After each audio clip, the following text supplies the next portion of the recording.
Hello. Today we're going to read the story of the Berenstain Bears and the Bad Dream. Some dreams make cubs laugh.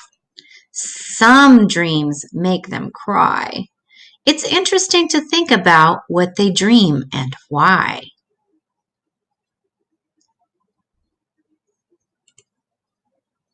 The Berenstain Bears and the Bad Dream by Stan and Jan Berenstain. Brother Bear was just crazy about space grizzlies. Space grizzlies were little toy action figures that you could collect. Sister Bear didn't like them much. She thought they were dumb and a little scary. Mama Bear didn't mind them except when Brother brought them to the table or left them on the stairs. Papa Bear didn't care about them one way or the other. But Brother Bear cared about them a lot. He cared about them so much he did chores for neighbors to make extra money so he could buy more. He had quite a few, but the store had more. A lot more. He was saving up to buy Sleezo's Cloud Castle.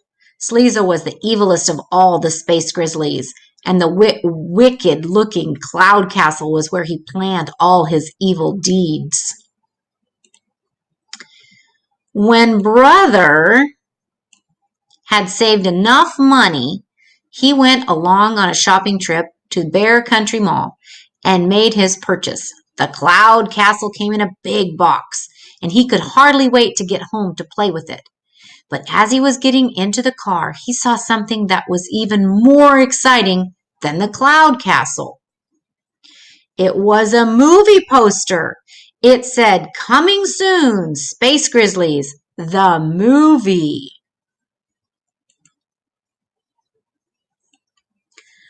"A Space Grizzlies movie?" he cried. "It looks great. I can't wait to see it." "I can," said Sister. "Looks scary to me." "May I see it when it comes, Mama?" asked Brother. May I, please?" Said Mama. "We'll see when the time comes." When they got home, Brother opened his new Cloud Castle and got out all his Space Grizzlies and was all set to play the biggest Space Grizzly game ever. But he had nobody to play with. Nobody except Sister. "Wanna play Space Grizzlies, sis?" he asked. "No way," she said. "Aw, come on," he said. "I'll play any game you want if you'll play Space Grizzlies with me." "Any 3 games?" she said, driving a hard bargain. "Which 3?" he asked warily. "Paper dolls, jacks, and beanbags," she answered. "Paper dolls, jacks, and beanbags?" he protested. "Give me a break." "Take it or leave it," she said. He took it, and after some lively sessions of paper dolls, jacks, and beanbags, it was time for Space Grizzlies. Dun dun dun dun. "I'm Sleezo, the evil king of the universe," roared Brother, "calling all spaceships.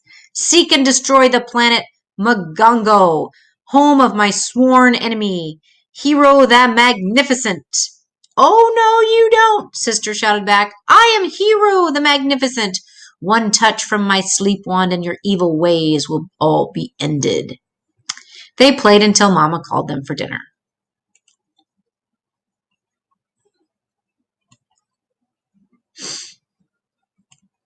"Brother," said Mama, "how many times must I tell you no Space Grizzlies at the table?" Papa was taking a peek at the Bear Country News. "Brother," he said, "that movie of yours starts tomorrow." "May I see it, Mama, please?" asked Brother.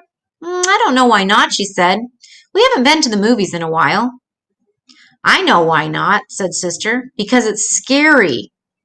"That's no problem," said Papa. "There's lots of movies to choose from." He was right.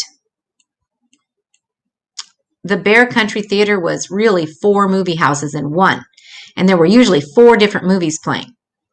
This looks good, said Mama. The Magic Toe Shoes. It's a musical about a ballerina. So when they got to the movie house, to the movies, and the next evening, Mama, Papa, and Sister got in line for the Magic Toe Shoes, and Brother joined a bunch of his friends in line for Space Grizzlies.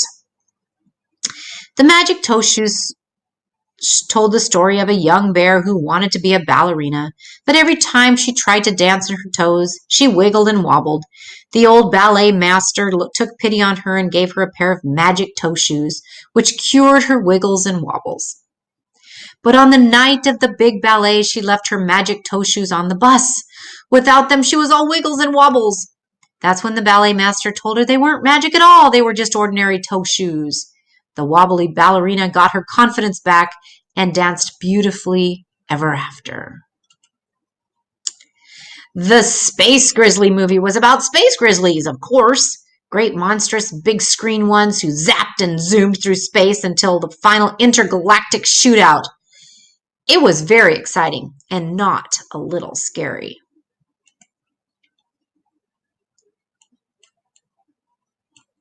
It was dark when the bear family got home, so it was off to bed for the cubs. It was already late for Sister, and she went right to sleep. But Brother was so excited by the movie that he lay awake for quite a while. He was just about to doze off when Sister woke up screaming. "Help!" she screamed. "They're after me!" "Who's after you?" asked Brother. "Space grizzlies," she wailed. "Thousands of them." "Calm down, silly head. It's only a dream," he said. But Sister leapt out of bed and ran into Mama and Papa's room. The little silly, Brother thought. Imagine being afraid of a dopey dream. Then he yawned, turned over, and went to sleep. Mama and Papa tried to calm Sister.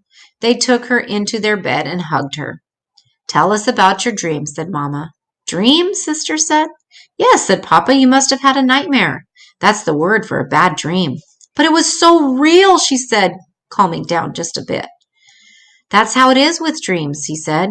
"It's as if they're really happening, but they're not. They're just in your mind."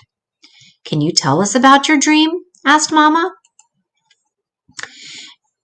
"It was awful," Sister said. "I was a ballet star, dancing on my toes, and then the stage turned into a giant beanbag board of the space grizzlies that came out of the beanbag holes and chased me, and I fell down one of the holes.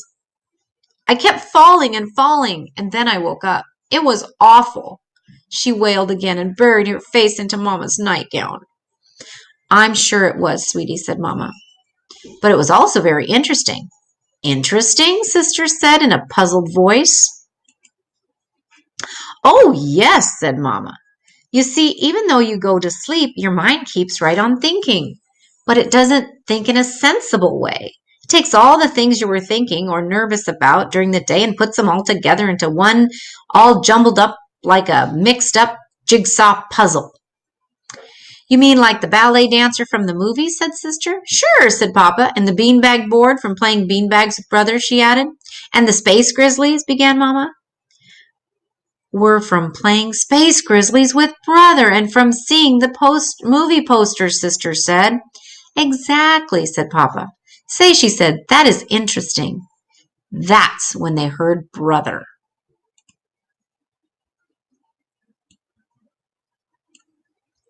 "Help!" he screamed. "They're after me! They're after me!" Then he raced into the room and jumped into the bed and hid his face in Papa's pajamas. "Calm down, son," said Papa. "It was just a bad dream." "A nightmare," added Sister. "That's another word for bad dream." "Can you tell us about it?" asked Mama. "Well, I was eating dinner, and the food turned into space grizzlies, gigantic ones, and they chased me, and I turned into a paper doll, and my clothes were flying off. It was awful." "You're awake now, dear," said Mama. "Everything's going to be all right." "But Mama, it was so real," he said. "Of course it was," said Sister. "That's the way dreams are. Let me explain it to you." And she did. And that was the story of the Berenstain Bear's bad dream.